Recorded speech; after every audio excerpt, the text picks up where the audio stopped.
Welcome, ladies and gentlemen, to another edition of the Sports Wrap with Michael Kravetz. And I'm not alone today, because joining me is my good pal, Corey Cunningham. And we will be talking about the Pirates, the 2012 season in review show, go over all the highlights, the lowlights of the year, also preview for next year, maybe some of the possible free agents, trades that may go down, and maybe even some early predictions as well. So, yeah. Guess we'll start off now with the Pirates. They finished last year 79 and 83, fourth place in the NL Central, and they were 18 games back of the Reds, which was pretty pathetic once you think about it, because of how close and competitive they were with the division through the whole year. And they end up finishing in seventh place behind the second wild card team, the Cardinals, by a total of 9 games. So, pretty disappointing end of the year. But there are a lot of bright spots in the year that we will be going over. So, what did you think of how the season ended? Well, it was quite exciting to see how the Pirates developed. They pulled off the old Clint Hurdle mentality of every day is a new day, and the season started off. We expected the Pirates to start off fairly well. They had a good team, and they're a blue-collar team. That's what you expect from them. They're going to fight every day, and they fought their way through two-thirds of the season. That's a little bit further than they did the past season, but in the end, it is pathetic. They did so well, and then they just had this major collapse. And what that collapse is from, there's a number of reasons, and we'll discuss this later in the show. So, going into the 2012 year, the expectations for the Pirates, a lot of people had them around the 500 mark. I mean, they finished 72 and 90 in 2011. A lot of people didn't think they could reach the hump, be over 500 again this year, but they ended up exceeding, I guess, what most people thought, but in the end it wasn't good enough. So, take a look at some of the free agent signings. They ended up signing Juan Cruz, a reliever, Eric Bedard, starting pitcher, Nate McLouth, ended up bringing him back, also Clint Barmas, Rod Barajas, and then they traded for New York Yankees pitcher A.J. Burnett. Now, the thing in common with all of these acquisitions were that they were all above 30 years old.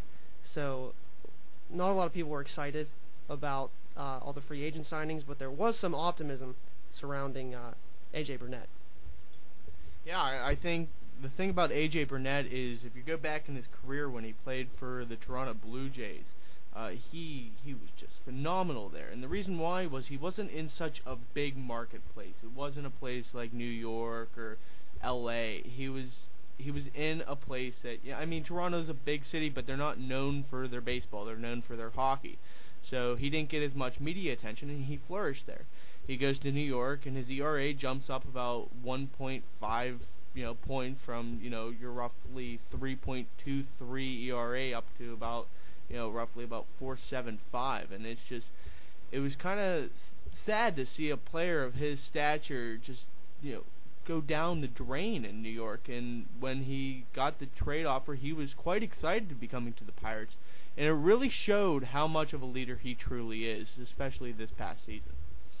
Yeah, and I was holding out a lot of hopes for him too. I thought he would contribute right away, but the scary part was in spring training. He ends up getting injured, bunting. The ball ends up hitting him in his eye socket, so he was out for about, I think, a month to begin the season. So that was kind of a little setback, but he ended up flourishing later on in the year. So when opening day came around against the Phillies, the Pirates' starting lineup consisted of Eric Bedard as the pitcher, Garrett Jones at first, Walker at second, Clint Barmas at short, Alvarez at third, Barajas catching, Presley in left, Tabata in right, and McCutchen in center field. And then the bench, there was McLouth, Jamaico Navarro, who was just a really bad player. I don't know why he made the starting lineup, the opening day team, but whatever. Casey McGee, who they also acquired by trading Jose Veras to the Brewers for, and Josh Harrison, Matt Haig, Michael McHenry. And then in the bullpen, you had their closer, Hanrahan, the setup man, Jason Grilli, and the relievers, Rhysop, Cruz, Meek, Watson, and Jared Hughes. So when this opening day lineup came out, what did you think going forward for the season? What did you think of the lineup? Well, looking at the actual starting lineup, I really like that lineup. You have Barajas behind the plate. He's a veteran catcher. He's been known to have some power. His average hasn't been so great, but you expected, he would add a little bit of pop, considering that Chris Snyder last year, he was supposed to be the pop guy, and I mean, he injured his back sliding in the second base to one game because he decided to lift up his leg to try to get around the tag, which he was not going to get around in the first place. The infield, Clint Barmas, he was a solid defensive shortstop in the past. He added some pop. He had more pop than Ronnie Cedeno, so you had to be more excited about that. Neil Walker's been phenomenal these past couple years. You had Andrew McCutcheon, a developing center fielder with speed. They didn't expect much power coming from him, though. They only estimated about 20 home runs. He ended up finishing with 31, I think. And then you look at the other outfielders. Was Tabata going to be healthy? Was Presley really going to pull his weight? Was he going to be that 300 hitter like he was in AAA? No one really knew. You look at the bench, though. The bench is where I had the problem. You had Nate McLouth, who, for the past 3 years, has just been horrible. With the Atlanta Braves, he maybe played once every 5 games. He didn't do well there. They bring him back. They're hoping that he does something good there, and he just stinks it up. Yamaiko Navarro, I don't know why this guy, like you said, why he was even in the starting lineup. He did not deserve to be there. Casey McGee, he's a blue-collar worker. He did well that one season with the Brewers. I think he had, I want to say, between 32 and 38 home runs that one year with 116 RBIs. He had that pop, but the past year he kind of went downhill, so they were hoping he'd maybe resurrect his career. Josh Harrison, he's just a solid guy. Everyone loves Jay Hay, and I think he's always going to be on the Pirates. He's just a solid, utility guy. Matt Haig, they were trying to hope that, he would develop into that first baseman they were always hoping for. And he really never reached that point. He never had the true power they thought he would. He showed, in the one game, he showed his, ideology of, I'm going to, be a base hit kind of guy, and he did have a couple hits, but I think he ended up hitting under the Mendoza line, so they sent him back down. And Michael McHenry, you got to love the Fort.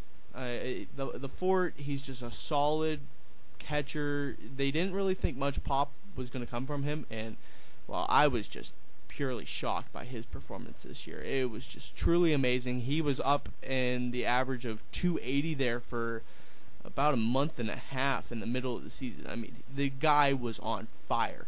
And although that went down towards the end of the season, I think Michael McHenry had an amazing season this year.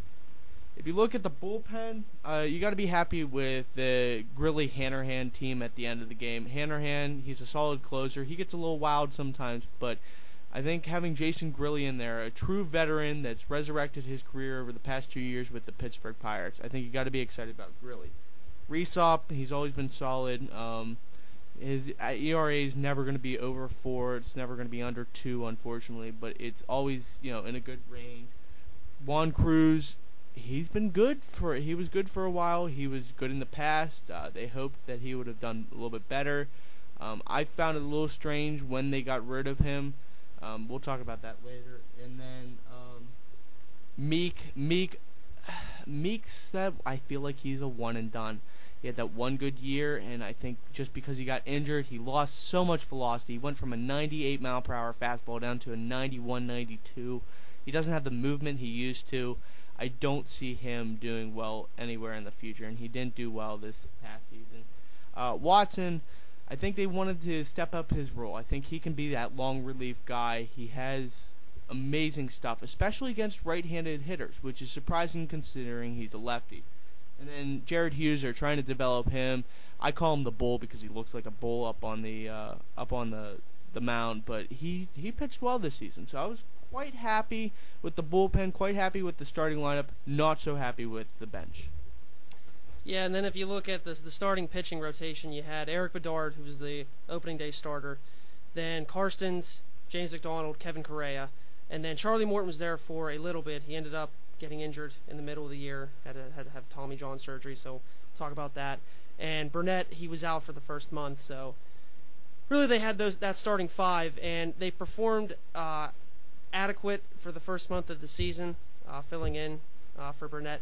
But I think the start to the season that they had was not what they were hoping for, because if they would have had a better start, they probably would have finished off a little better. So now let's go over some of the highlights of this past year. The opening series, it was against the Phillies. Phillies, a lot of people favored them for winning the World Series because of their immaculate pitching rotation, with Holiday, Lee, and they even had Oswald at the beginning of the year, if I'm not mistaken. But the Pirates ended up taking 2 of 3 with 2 walk-off wins. Presley had a walk-off single, and then Kutch had a walk-off single in the final game of the series. And then they finally got their first road win. They started off 0-5 on the road, but they got their first road win over the Giants on the 15th. Burnett's debut, which occurred the 21st of April against the Cardinals, it was, when I remember watching the game, he ended up loading the bases with nobody out in the first inning, and I was like, oh God, don't tell me this is how he's going to pitch the rest of the year. But he got out of it, and he ended up shutting out the Cardinals in 7 innings.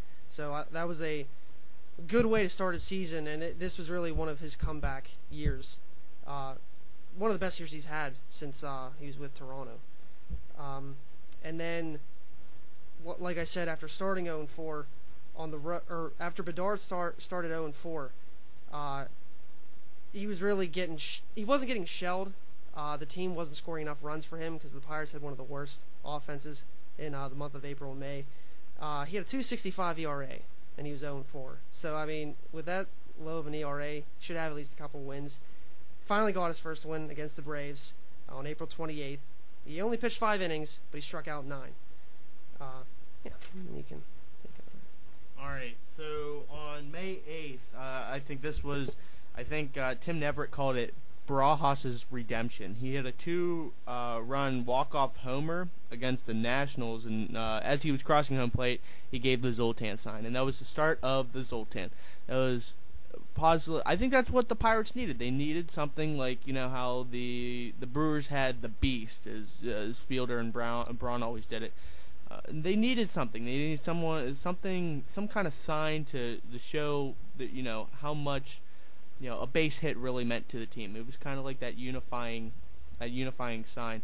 On May 12th, Kutch went 4 for 4, and they beat the Astros. On Mother's Day, Josh Harrison with his mama in the crowd, he hit that walk-off single in the 12th, and he flashed that Z, and that became, I think that's when the Z really took off. As soon as he did that walk-off and everyone really got behind the Zoltan, it became kind of like this magical feel that, these Pirates might be different. They might be that team. Going on, Lincoln, May 14th, he had a strong start. I think, who was injured that time? Was it Kevin Correa? Carson's. It was Carson's, that's right. And then May 17th, J-Mac struck out 11 of the Nationals. The Pirates won again. May 19th, Kutch hit 2 more home runs, beating the Tigers. And I think, was that the game after Verlander's almost no-hitter? But luckily for us, we have Jay Hay, so he broke that up. May 25th, Burnett and the bullpen shut out the Cubs 1-0 at home. May 25th, the Pirates had a walk-off hit by pitch with Matt Haig, and they won 3-2. And then May 27th, they had a 5-run 6th inning, which just helped the offense explode. I think that was the start of the offensive explosion because June and July, Andrew McCutchen became the best player that the major leagues has seen in a long time. That guy just flourished. And I think that was just the real start to the offense. Yeah, then to finish off in May, they ended up going 25-25. They were at 500, third place, only 3 games back of the Reds. So, I mean, there was some optimism surrounding the team. But June and July, like you said, the offense really exploded. The numbers that the offense put up, no one in Pittsburgh has seen them since the Lumber Company back in '79, and it was just a joy because a lot of the young fans, they've only been accustomed to seeing teams fizzle out pretty much towards the All-Star break and then after it, and that wasn't the case for these Pirates.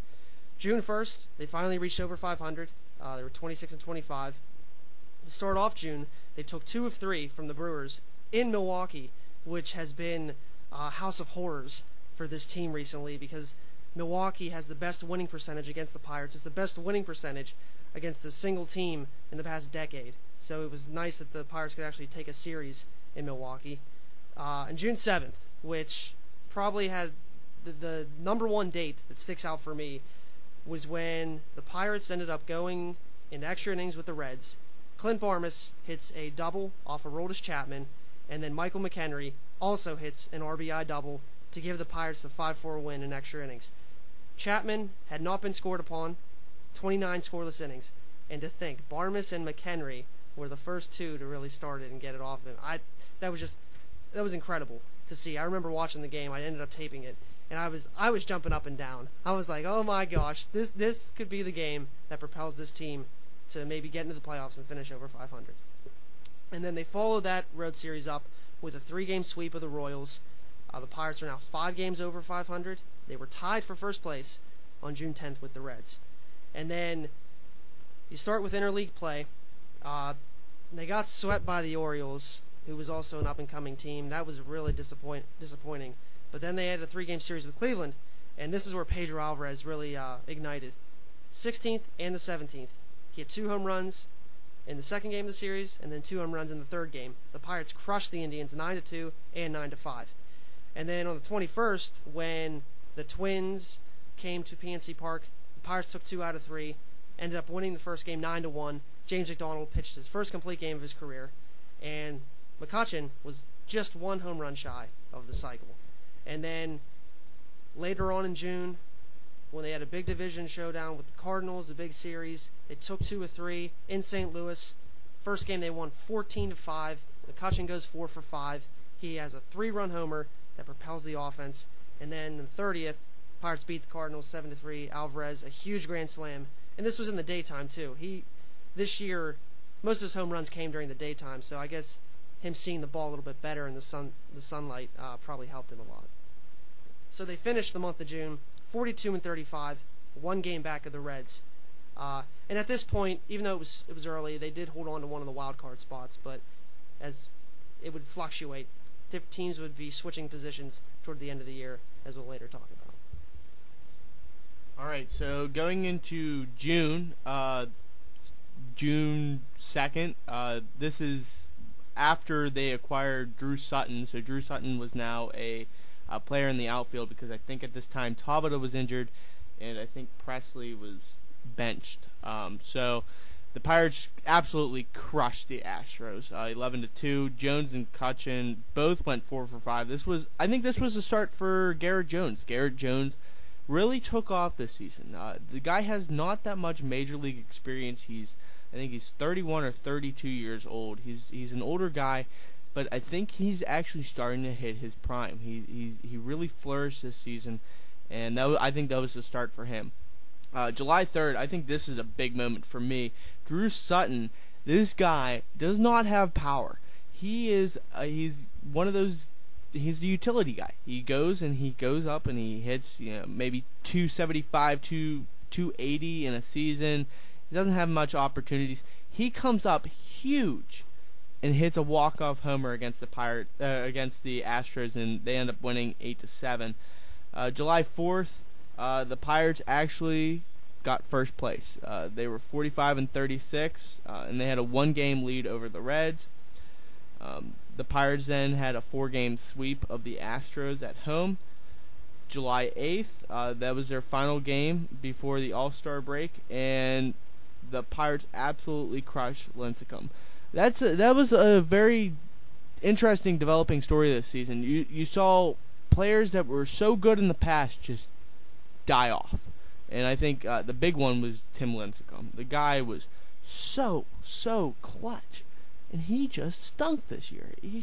It's an absolute shock to me that a Cy Young winner had an ERA that was just monumental compared to what his ERAs used to be. Going on in July, after the break, I think that's when Kutch really hit it off. At the All-Star break, Kutch participated in the home run derby. He hit how many? He hit 3 home runs. I mean, he didn't do good, but it was like he was in a home run derby right after that for like a good 3 weeks. He was just crushing home runs back and back. And on July 8th, he hit 2 home runs. On later in the July, he just kept hitting them and hitting them against the Brewers, against the Cardinals, all these teams that have good pitchers, and he was just crushing them. July 16th, after a rain delay, the Pirates, beat the Colorado. They beat the Colorado Rockies. Alvarez hit a 3-run home run. They swept the Marlins. That's right. They swept the Marlins at home. That was another big shocker this year. The Marlins. They get this new ballpark. They finally become the Miami Marlins. Everyone raves about them. The ballpark was ugly. That's not a ballpark. That is a Party City, USA. And they just collapsed, and the Pirates took care of them. July 25th, I believe, is when Marte made his MLB debut. This is at the time when the Pirates outfield was McCutchen, then it was Marte, and we didn't have Snyder at this time. No, so I think it might have been Drew Sutton still. Jones was playing there too. So it was Sutton and Jones. They were switching off in right field. And Marte, first pitch against a Houston left-hander, crushes a home run right out of Minute Maid Park. Huge. Absolutely huge. First pitch in the major leagues, he crushes. I just remember I was reading after the game that the pitcher at the time, I want to say it was Jordan Lyles, but I don't know if it was. He said that I was just trying to throw a pitch in because I didn't really think he would swing. Well, Marte swung, and he crushed it. So that was a very good start to Marte's major league debut. On July 31st, wrapping up July, Burnett had a no-hitter going into the 8th. And this was a big game. Burnett was pitching phenomenal, and there was a ball called on the one pitch against, I forget what Cubs player, but it was a strike. And, it was in the strike zone. They called it the ball. Next pitch, the guy gets a base hit. But I believe he only gave up one hit that game. The Bucks won 5-0.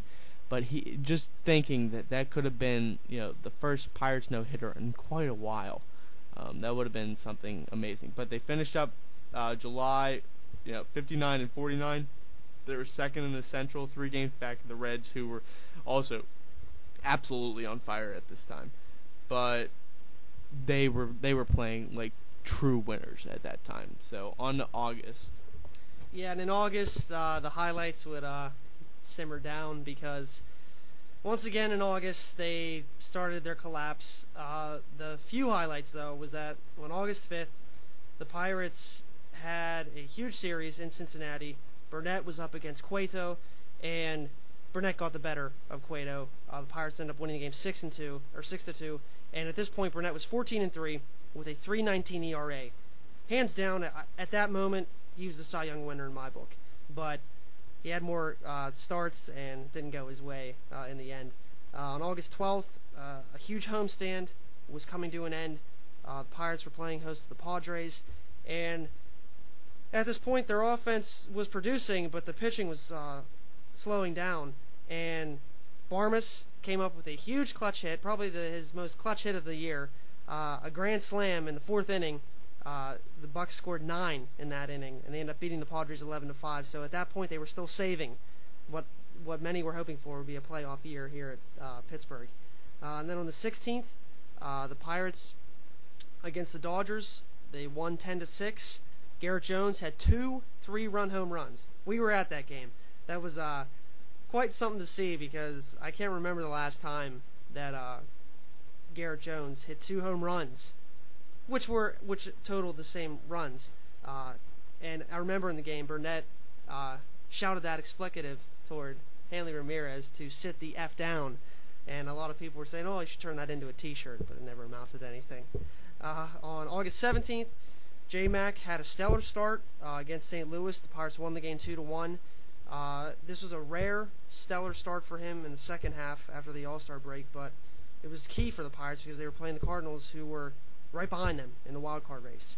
And then on the 19th, finally, the Pirates got some redemption from that 19-inning loss last year to the Braves. They won a 19-inning game in St. Louis, 6-3. Alvarez hit a 3-run homer in the top of the 19th, and I thought that was going to be a huge win that would propel them, but as it turned out, it didn't. The only other highlight, though, for the rest of the year probably came at the end of August when Josh Harrison, a huge hit he gave to Molina when he was trying to score a run coming across home plate. Molina got knocked out of the game. He had to miss a few games because of a concussion. The only bad thing about the play was that Harrison was tagged out because Molina had held on to the ball. But that was just a defining play that I thought would have helped this team, but in the long run it didn't. But the Pirates won that game 9-0, and then from then on out they just started to fizzle out. So I mean, now we're going to be going over some of the lowlights of the year, starting from the beginning of the year to toward the bad ending, so to speak.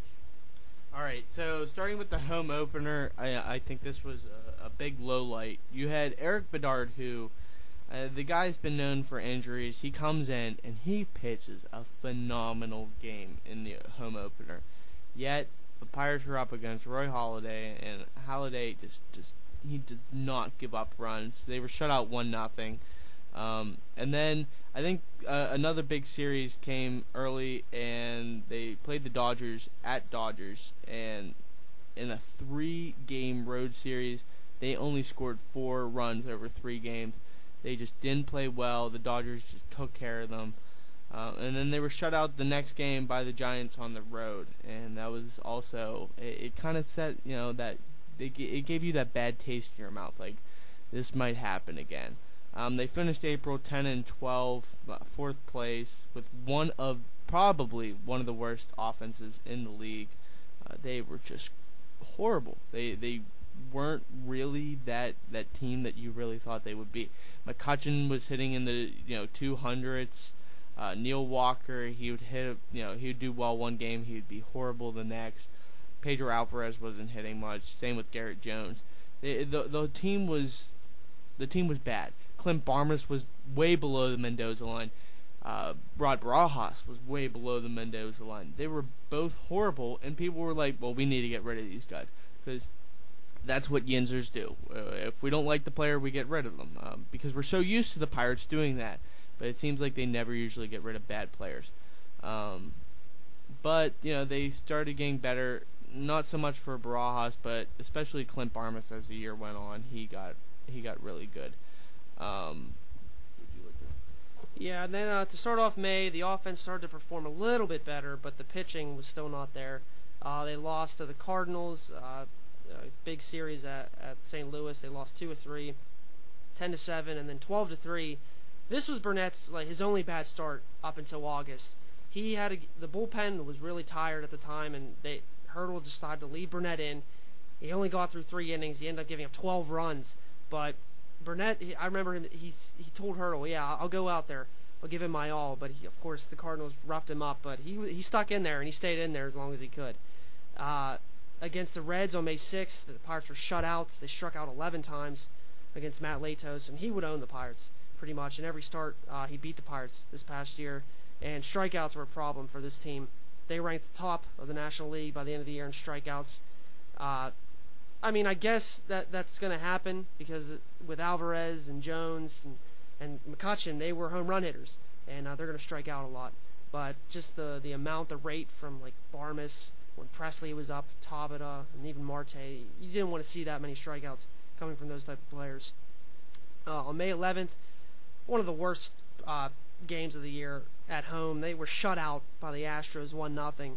James McDonald had a great performance, and for the offense to only get 2 hits in the game and no runs, I think that was one of the games that ignited the offense for the later run, because the Astros were just a pathetic team this past year, and they were playing decent in May, and they were still hovering around 500 at that time, but just the lineup they had, it was so bad. You thought the Pirates could have easily beaten the Astros every single time they played in 2012, but the Astros got the better than that game. And then, of course, as we mentioned earlier, Pirates were almost no hit against Justin Verlander and the Tigers in Detroit. Josh Harrison ended up coming up with a clutch single in the top of the ninth with 2 outs up the middle, but that would be the only hit they got. And then in Baltimore to start off the road interleague play for the Pirates, they got swept by the Orioles, outscored 27-13, and Baltimore had a high-powered offense, so with them not scoring enough runs, of course they were going to get swept. And then in July, Pirates were shut out at home by Jeff Samardzija. It's like, who's that? I mean, he's a decent pitcher, but he's not an above-average guy. 2-0 at home, only 2 hits. And then at July 30th, the Pirates were trashed by the Cubs, 14-4. And Bedard, his record, he was 5-12 at this point with a 4.83 RA, so he was pretty much done at this point. He wasn't really contributing whatsoever. But the only bright thing, though, after those poor lowlights in July, they were 63-47. But as we all know, this was the beginning of the end for this team. 16 games over 500 at this point, and then it all just collapsed. So going into August, the Pirates, they were up 7-1, and J-Mac was pitching okay. He wasn't pitching great, but from the 5th inning on, he just lost control of the game. They ended up losing the game 9-8, and that was against the Padres. And the Padres are not a good team. I don't care what people say, they are not a good team. Their good player is Chase Headley. They have speed. That's about it. Carlos Quentin is not that good of a player. He didn't show up in that series. Chase Headley did. And Chase Headley made the Pirates pay. August 14th, the Pirates lost 11-0 to the Dodgers at home.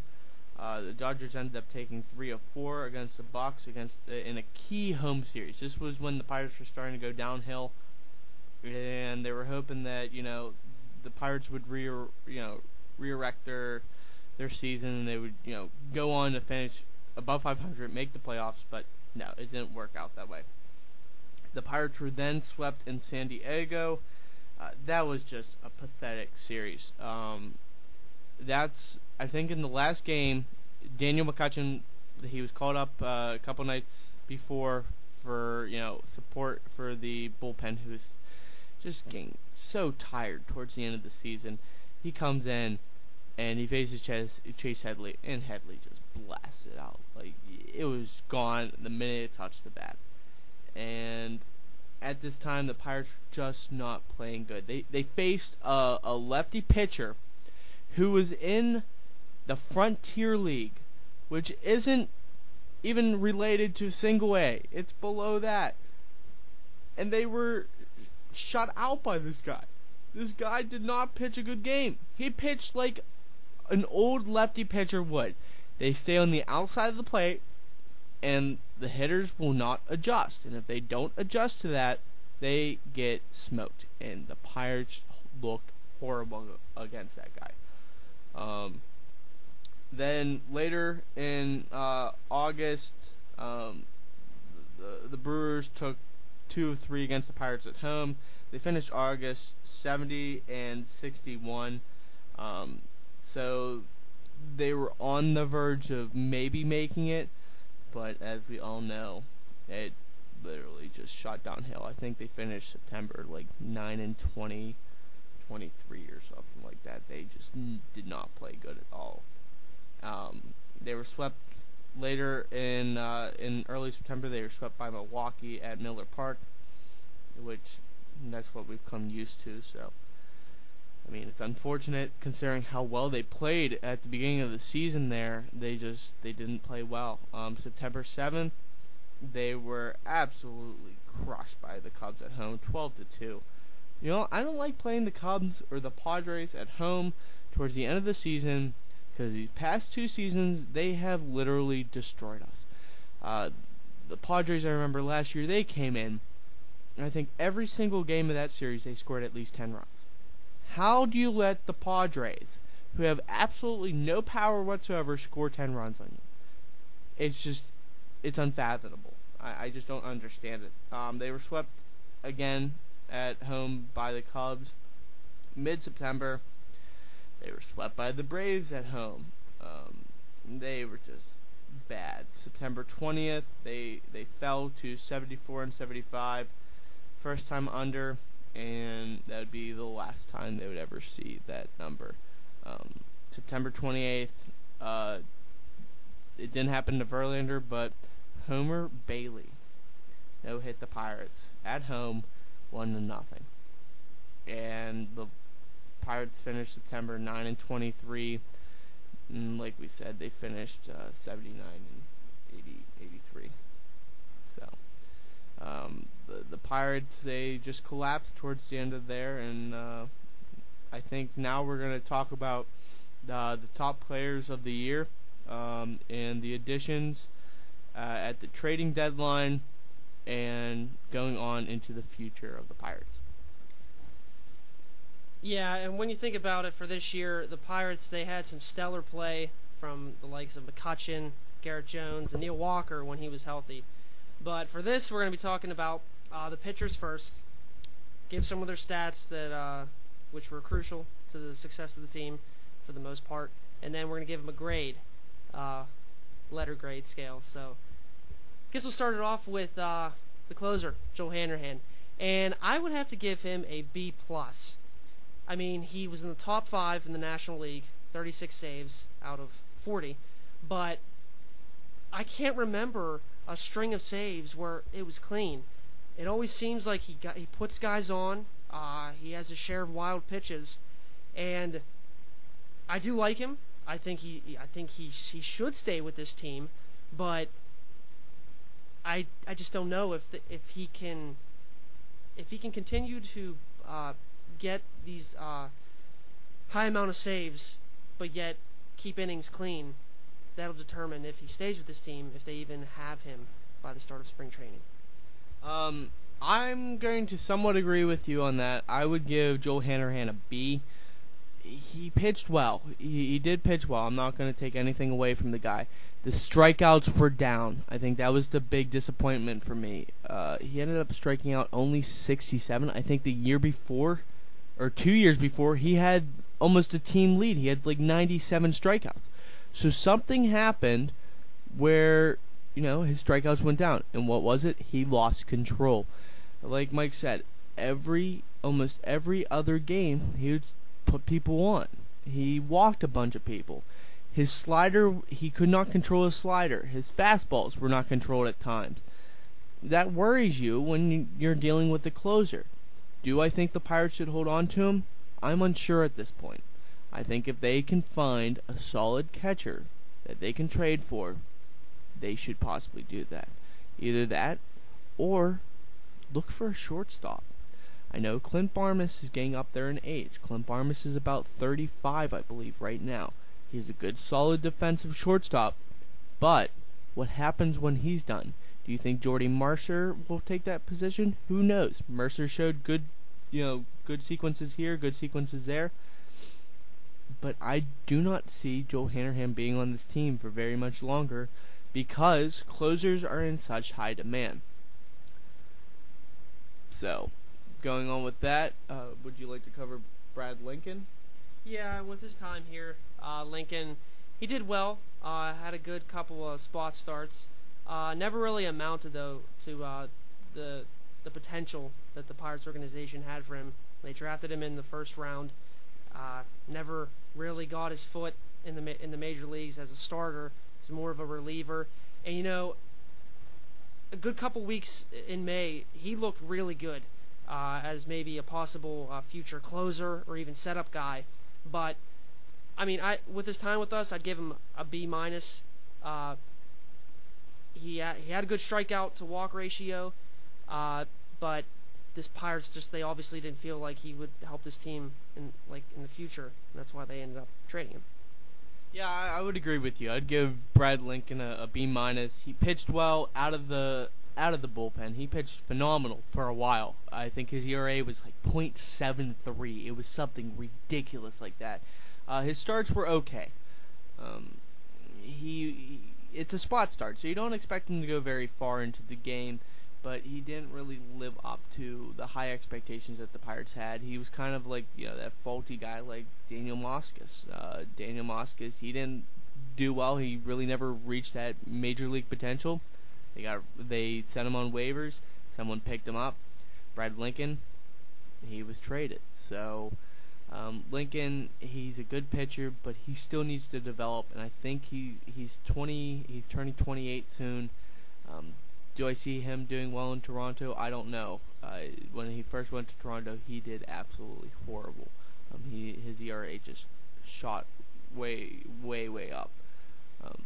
But I think one of the big surprises this year was towards the end in September when we had the September call-ups. They brought up Kyle McPherson, who I believe he started off in Double-A, and he moved up to Triple-A, and they said, why don't we invite you up?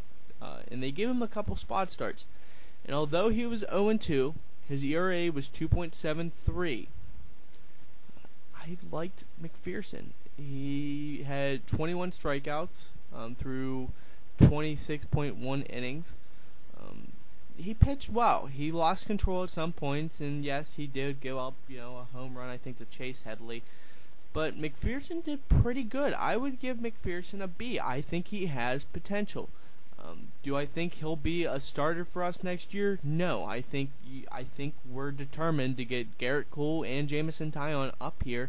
I think they're going to get up here. I think Cole's going to be there mid-season, Jameson Taillon maybe late season. I think once they're up here, they're set in stone into the rotation. McPherson, though, I think he would be a solid long relief. I would give him a B. Yeah, I agree. I think McPherson would get a B. And along with another call-up late in September was Jeff Locke. And, this guy, I did not see anything resembling a good pitcher. I don't know why they kept him in the rotation. Maybe just because he was a lefty. He went 1-3. He had 6 starts. His ERA was over 5. I just didn't see enough from him for him to even be with this team next year. I don't see anything from him. I give him a D+, because when you have a pitcher as a fan, and you have to feel like, okay, if we have this guy going, he's going to provide us a chance to win. I never felt that way with Locke, and I just didn't see enough from him, because if you look at his strikeout to walk ratio, 34-11, yeah, that's good, but he gave up 36 hits and 34 innings pitched. That's not good. So I would not be surprised if he would not be on this team next year, but who knows with Huntington, because he's a buffoon anyway. I kind of like Locke. He's a lefty pitcher. He's still really young. He's only 25 years old. His ERA is high, but I think at 25, being a pitcher, he has time to develop. They tried this with Rudy Owens. They ended up trading Rudy Owens to Houston for the Rodriguez trade. Locke didn't perform. He tries. He was shutting people out for 4 innings, and boom, it was like someone opened up a can of, just a bad can. The guy, like you said, he gave up 36 hits, just 6 home runs. He pitched 8 games. He started 6. He just didn't perform well, but I think he has a chance to develop. I'd give him a C- or a D+. I don't think that he'll really transpire into that major league pitcher. I think he'll be a Triple-A guy that you bring up every September and you hope that he does something for you, but he really never does. But that's to be spoken another day. I would like to go on to Juan Cruz. He was a very interesting character this year. Juan Cruz came in. He played for the Rays the past year, and he pitched well for the Rays. And the Pirates brought him in, and he pitched phenomenal for the first month and a half. He was unstoppable. His ERA, I think, was 0 for the longest time. And then it seemed like as soon as he gave up that first run, it just went downhill for him. He finished off with the Pirates with a 2.78 ERA, but the thing that was horrible for him was his strikeout to walk ratio. He had 33 strikeouts and 19 walks. Thing about Cruz was he lost control. He'd pitch really well one day, and then he'd be horrible the next. The thing that bothered me was the Pirates ended up getting rid of Cruz right after the 19-inning game that they beat the Cardinals in. Cruz came in, I believe it was 16th inning or the 17th inning, after the Pirates were up 4-3, I believe, or 3-2, and he ended up giving the Cardinals a run back. And then, what do you know? A day later, he was gone. He was released. I liked the guy. I think he was a good veteran. But at the same time, you had Jason Grilli in the bullpen, who was really the leader, the veteran leader. So they didn't really need Juan Cruz. Juan Cruz, I don't think he was picked up by any other team. I was impressed at the beginning. I would have gave him an A- at the beginning, but towards the end of the season, he went down to like a C-, D+ area. He plopped. It was kind of disappointing to see a veteran pitcher lose control like he did. Yeah, and I remember commenting to some people like, okay, Cruz, he's got some good stuff here. If he keeps the streak going, he's going to be a strong reliever throughout the year. But like you said, once he gave up the first run, it just started to fizzle. And he had the highest batting average against him among all the Pirate relievers at 289. So that was maybe another indicator of why they released him and the fact that he was 37. But now I want to get into the core of the bullpen. The three strongest relievers, I think, aside from Hanrahan and Grilli. You had Jared Hughes, Tony Watson, and Chris Riesaub. Tony Watson, I believe, I would give him an A-. He was probably one of the best lefty relievers in the National League. 53 strikeouts in 53 innings. That's what you want from a long to middle reliever. A strikeout per inning. That's what you need. And they brought him in for situations where he'd be facing left-handed batters. And he even had a better lower average for right-handed batters. They couldn't hit the ball off him as well as left-handers, which is odd because the left-handers hit, I think, around 250 on him, and then right-handers are about 210. So that's pretty rare that you have that with a left-handed pitcher where he fares better against right-handers. But I just thought he was one of the best relievers in the National League. I think he's going to really flourish. I hope the Pirates hold on to him. And with Jared Hughes, he was a surprise. I mean, he started on the year on opening day. He was with the Pirates. He only got to Double-A last year. He never even pitched in Triple-A. And I think he looks like he's mentally challenged when he comes out onto the mound. His intimidation look, that's what I think. But hey, it works because he didn't take any crap when the Reds were feuding with the Pirates. He pushed the one Reds player when he's running down the first baseline. I think he's just an enforcer, an intimidator. But then when he gets off the mound, he's a sweet, loving, caring guy. So I'd give him a B+. And then with Chris Riesaub, he has stretches where he's good and where he's bad. He's a hot and cold type pitcher. And for the most part, I think he performed a lot better than the previous year. Even though his record, he was 1-4, close to a 4 ERA. But I just think he's the type of middle reliever that you can lock up and keep for maybe 2 to 3 years because you need that familiarity in the bullpen. So I'd give him a B-. But I thought they were really strong on the bullpen this year. Yeah, I completely agree. Chris Riesaub, like you said, I would probably give him a B-. The guy, his record wasn't that good. His ERA wasn't good. But he's a solid guy. You can't always depend on him, but when he's hot, he's hot. He will strike out anyone. And I think for a while, he was the leader in inherited runs, and he would just stop them. He would come in and just shut the door, and that's what you need from a middle reliever. With Jared Hughes, I'd give Jared Hughes an A-. I really like this kid. He's young. Although he had a 2-2 record, his ERA was good for a reliever at 2.85. He had 50 strikeouts. His walks, although at 22, I think he'll get that down. And the thing I like about Hughes is he pitches low. He never goes high in the strike zone. Why do I like that? because it's hard to get under pitches. He pitches a sinker. If you pitch it down low, do you really think hitters are going to get underneath that sinker and drive it out of the park? No. Hughes, I really like him. He gave up 7 home runs in 75.2 innings. That's not exactly great, but I think if he starts controlling that sinker ball and his two-seamer, he could be the future Pirate either closer or setup guy. I really like Jared Hughes. Going on to Tony Watson, I absolutely love Tony Watson. 5-2, 3.38 ERA. Like Mike said, strikeout per inning. You gotta love the guy. He tries every single time he goes out there. He actually became the Pirates' leader in stopping inherited runs. He was phenomenal this year. I really, really like Tony Watson.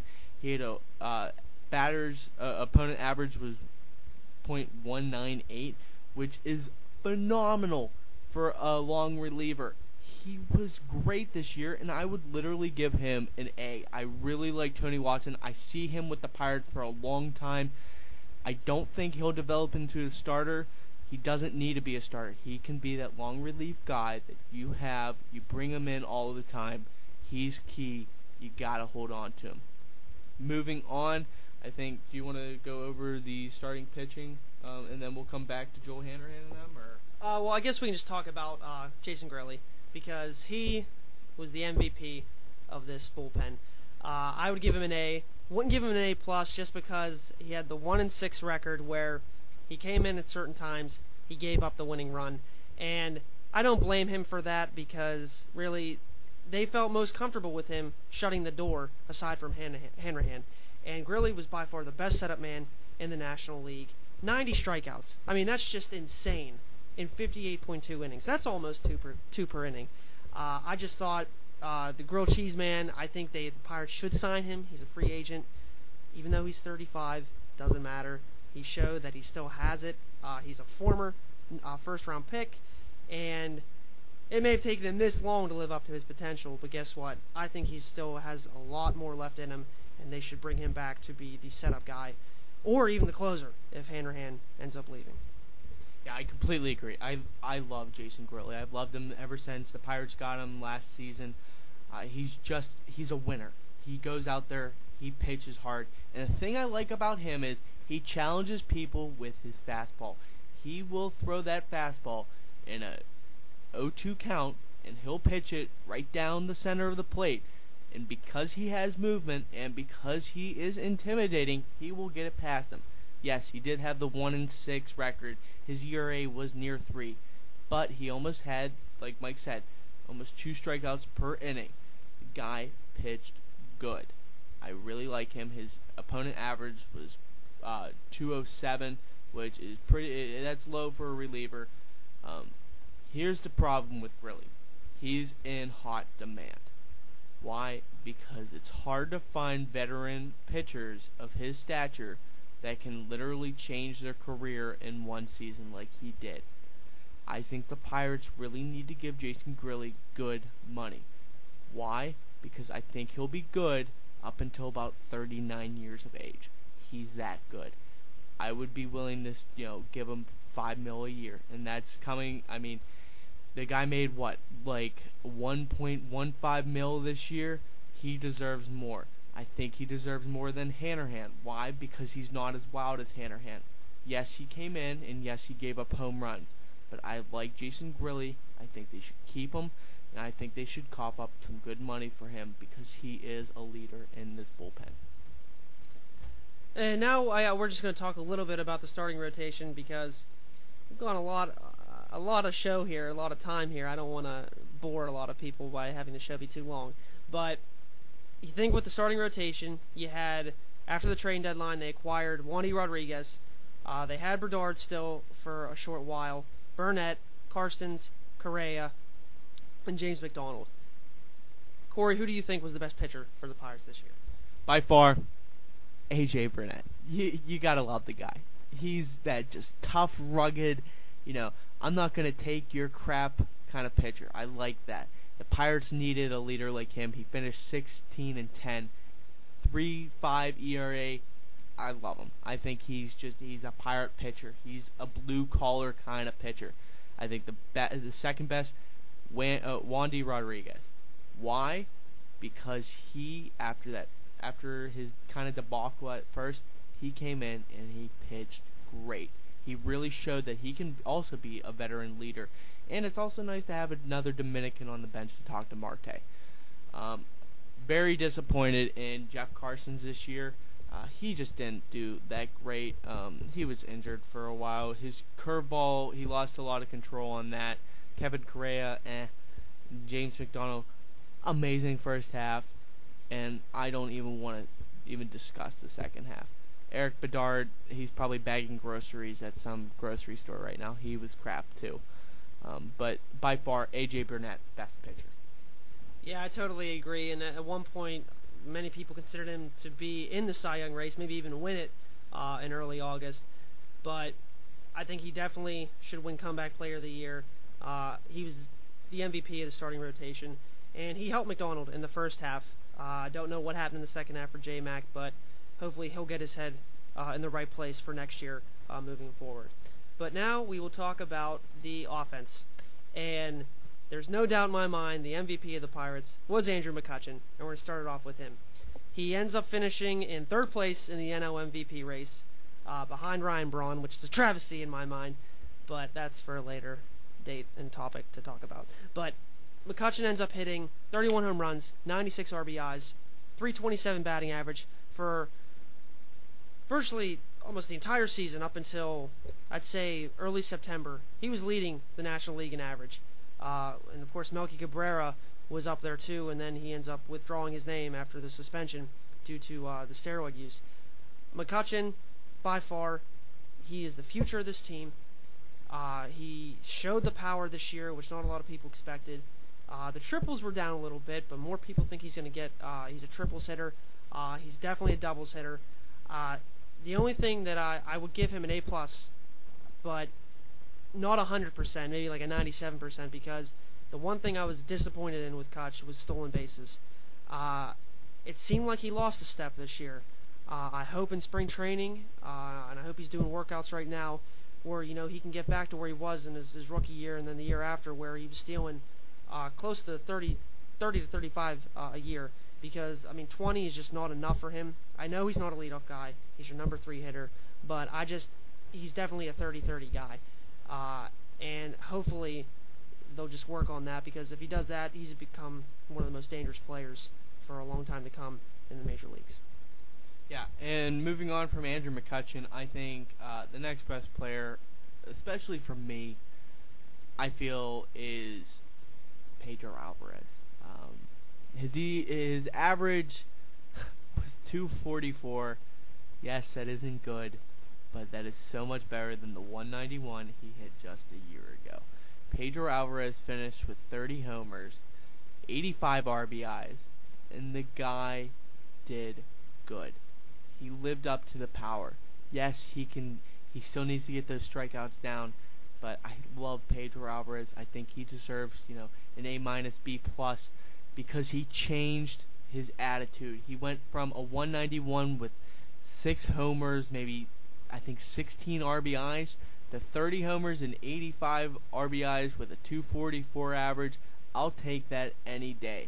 If he can get if he can continue to hit those home runs, continue to hit all those RBIs, lower the strikeouts, maybe raise his average by a tiny bit, because he's not going to be your Triple Crown Miguel Cabrera. He's going to have a low average.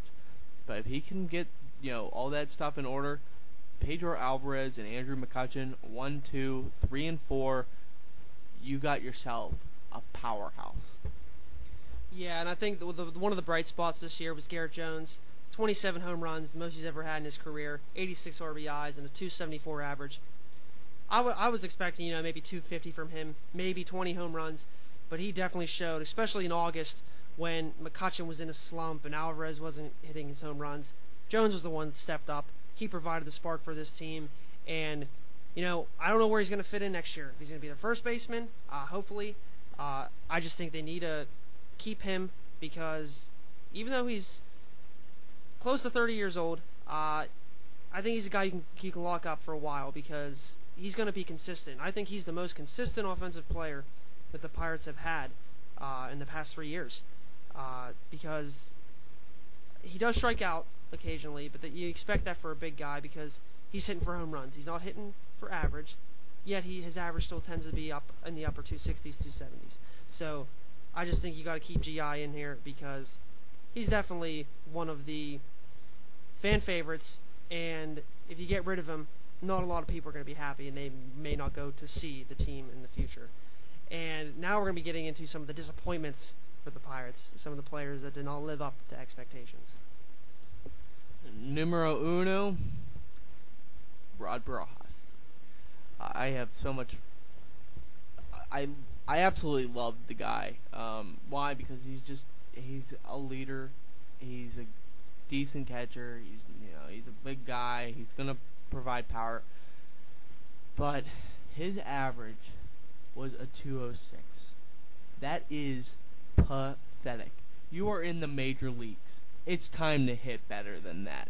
You shouldn't be trying to smack every single ball out of the park. Yes, you have power. I understand that. But that doesn't mean that every single pitch you pop out to second base or even foul out. The guy is he's swinging for the fence. That's not how you hit the ball. You swing to hit. If you see a good pitch that you know you can drive, then you swing for the fence. I don't like Rod Barajas this season. I thought he was a major disappointment for what they paid him. I do not see him ever coming back to the Pirates, even though AJ probably wants him to come back. Don't see him coming back. He was a disappointment. And I think Tabata was also a disappointment for me. Yeah, he hit 243. Yeah, he had 3 home runs. But, I mean, this is a guy that a lot of people thought would have power. We gave him all that money. What is he doing with it? He's being injured. Hamstring. Achilles. I mean, he's injury prone. Get rid of him. Send him away. And make sure you include Gabby Sanchez with that, because I don't like him either. He is pathetic. The guy had 2 good years. Whoop-de-doo. He hit 4 home runs his entire year, batting .241. The guy's supposed to be a contact hitter. I didn't see it. I don't like Gabby Sanchez. No offense to him and his, how he performed in the past. He's not right for the Pirates. You got to have GI at first base. Gabby, send him to the Orioles because they seem to be able to resurrect some Pirate careers like Nate McLeod, who performed absolutely amazing for them. So with that is the 2012 season in review. Now we will get into some of the predictions for next year, and I guess we'll start off with who are some of the free agents that the Pirates should go after. There's been a lot of chatter that they want to go after another starting pitcher because the way I see it, their rotation right now, with the players they have, it would be Burnett, Rodriguez, James McDonald. Correa's a free agent. They're not going to re-sign him. And there's talks that they're not going to bring back Carson's either because he's going to want more money. So I think Carson's and Correa are both going to go. So you have 3 pitchers right there. Morton, probably, if they keep him, he won't be ready till probably June or July. Garrett Cole is ready. He performs well in spring training. I think you should put him in there. And with the 5th spot, maybe McPherson. Tyon, I think, will be in AAA. I don't see him making the rotation by the beginning of the year. But some of the free agents they could go after, Jeff Francis is a guy. Clint Hurdle is very familiar with him. He gives you a lot of innings. He's not one of those old, washed-up bums like Bedard that they've brought in. Francisco Liriano is another guy who, I mean, he's not going to be cheap, but he's not going to be high-priced. And he's had some brilliant years with the Twins. And the White Sox traded for him, and he performed well for them down the stretch. And then a long shot starting pitcher would be Anibal Sanchez, who is with Detroit. He'd probably cost you a little bit more, but I think if you want to make him your number 3 or number 4, I think he's worth the money. So, personally, out of those 3, I think Jeff Francis will be the most likely target for the Pirates, but I think their rotation should be good enough for next year that they're not going to have any injuries and should keep the team in a lot of games. Yeah, I completely agree. I I like Sanchez, but I see either Liriano or Francis coming here. Sanchez is he wants too much money. I don't really think a third spot rotation pitcher should be paid $26 million a year. I think he's asking too much. He has good movement. He doesn't have much velocity. So where do you draw the line? We have a good movement pitcher in Jeff Carson's right now. Do you really risk it with Anibal? Other possible free agents. I think you need to sign a catcher. Rod Barajas isn't coming back, people. You have Michael McHenry. Do we put all our trust in McHenry? He ended up finishing with 12 home runs, 39 RBIs, batting .233. But for about a month and a half in the middle of the season, he was batting around .280. I like McHenry. Do I think he's ready for that starting role yet? I don't know. I think you need another veteran there to help him out, and I think that veteran is A.J. Pierzynski. He hit about 17 home runs for the White Sox this past year. I don't know where his power came from, because he hasn't been a power guy. He's been a contact guy. But we have power in Alvarez. You have it in McCutchen. You have it in Jones. Marte has some power behind him. Travis Snyder is supposed to have a lot of power. He's built like Brian Giles. Brian Giles could hit him. I think Travis Snyder can hit him too. I really, really think A.J. Pierzynski would be a major improvement behind the plate. I think he'll help Michael McHenry work on hitting the ball, not just trying to drive it out. I see them signing A.J. Pierzynski. Yeah, and then with some of the other possible free agents, I think a huge splash move would be to try and sign Marco Scutaro. Now, I know there's probably going to be teams out there that are going to try and target him, but I don't know if there's going to be a lot of teams that want him to be their starting second baseman or shortstop. And I think, Barmes, he's going to be your starting shortstop. But if he has another year, another start to the year like he did this past season, fans are not going to be happy, and I know Hurdle's not going to be happy with him. I mean, Barmes was Hurdle's guy. Signed him for 2 years. And if Barmes doesn't get things going on the offensive side, because he's always consistent with his defensive play, Scutaro, he was the MVP for the Giants, and he helped them win the World Series when they traded for him. And you don't know how Neil Walker's going to be after that back injury. I mean, he should be recovered by the start of the season, but if he has some problems too at the beginning of the year, I think you need someone in there that can provide good defensive play and can come up with the timely hits, and that's what Scutaro does, and that's what he brings. Once again, he's not going to be cheap, but the fans, over 2 million came to the games this year. All that money, why doesn't Huntington use it toward the payroll? If he does that, signs these big guys, gives them money, makes their payroll more than 50 million. It's still below 50 million, which is just it's a horrible number. They're one of the worst teams with payroll. They have to get these free agents. Now, regarding if they even want to come to Pittsburgh, since they haven't had a winning team since 1991, they see the direction the team's headed in. They just need that good flux of veteran players who still have some left in their tank. And I think Scutaro would be a good guy to sign. Now, also there are some former Pirate players who are also free agents that a lot of rumors are going around that they might try and bring them back. Yeah, so you have Jason Bay, Freddie Sanchez, and Xavier Nady, all three of which are free agents. Here's what I think. I think if they don't get Marco Scutaro, because I really think Scutaro is going to go back to the Giants, because he absolutely loved the Giants, and I think they're going to cough up a lot of money for him. I think the Pirates should really try to sign Freddie Sanchez. I know he hasn't played for a while, but the guy hit for average no matter where he was. I really think Freddie Sanchez would be a good backup, because he can play third, he can play second, and he's small enough that he could probably play shortstop if we needed him to. I also like the idea of bringing back Jason Bay for the outfield. Why? Because Jason Bay had his best time in Pittsburgh. The guy loved the Berg. Bring him back. Let him be a bench player. Maybe teach him how to play first base. Let him play there against lefties, because he always hit well against lefties. Bring him in. Teach him first base. Let him be behind Garrett Jones. Also let him be a utility player for the outfield. I would sign him over Xavier Nady.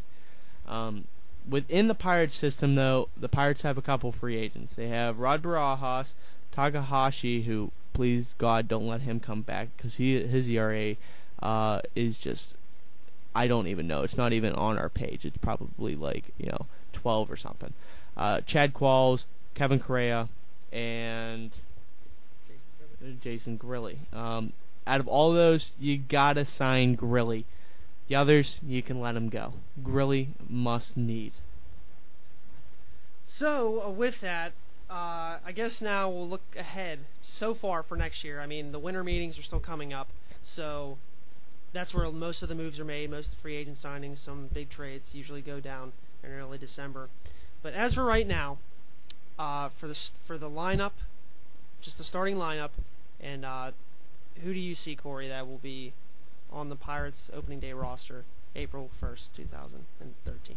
Okay. First base, Garrett Jones. No doubt about it. I think Jones will be back here. He's solid. You got to keep him. Second base, Neil Walker. He's going to be healthy coming back. Hopefully he continues his good batting average. I see him being second. Shortstop, got to be Clint Barmas. Best defensive shortstop in the National League. He's going to be there. Pedro Alvarez. He showed what he's made out of. He's going to be at third. Your starting pitcher, got to be Burnett. He pitched amazing for the Pirates. Behind the plate, I think that's where the toss-up is. It's either going to be McHenry, and they're going to trust McHenry with that starting role, or they are going to sign A.J. Pierzynski. I really think A.J. will be coming to the Berg. I think he'll be our starting catcher. Now, for the outfield, this is where our big problem comes. There's 5 players fighting for 3 positions. McCutchen is definitely in there. McCutchen's not going to be removed. Left field, I think you have to give it to Marte. Why? The guy got an arm. He probably has the best arm out of any outfielder I have ever seen. The guy will throw out anyone. People won't run on him. Or do you switch him over to right field? That's a move that they could do. Who will not be is going to be Alex Presley. Presley will either be in AAA or he will be traded. I also think Jose Tabata will be AAA or he'll be on the bench. I think Travis Snyder will win out the last position in the outfield. Why? Because I think T-Ray really is a good player. He's built like Brian Giles, like I said. I think he has power. He showed it in the minor leagues. He also showed it in the majors in 2009 with the Toronto Blue Jays. I think he just needs to get used to a new home.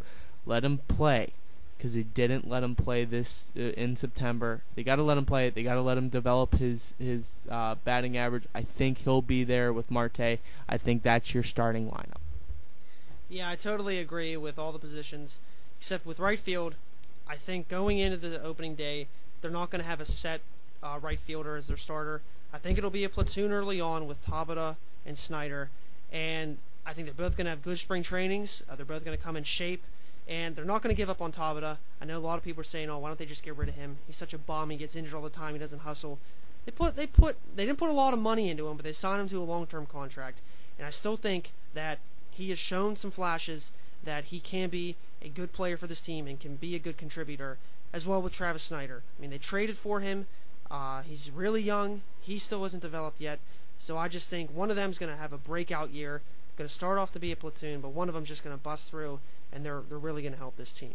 So it's not, we can't actually predict their record because they still have a lot of pieces they still need to get, and players that they need to add and just get rid of. So it's too early for that, but the question is, will the Pirates break the streak? Will they finish over 500 next year?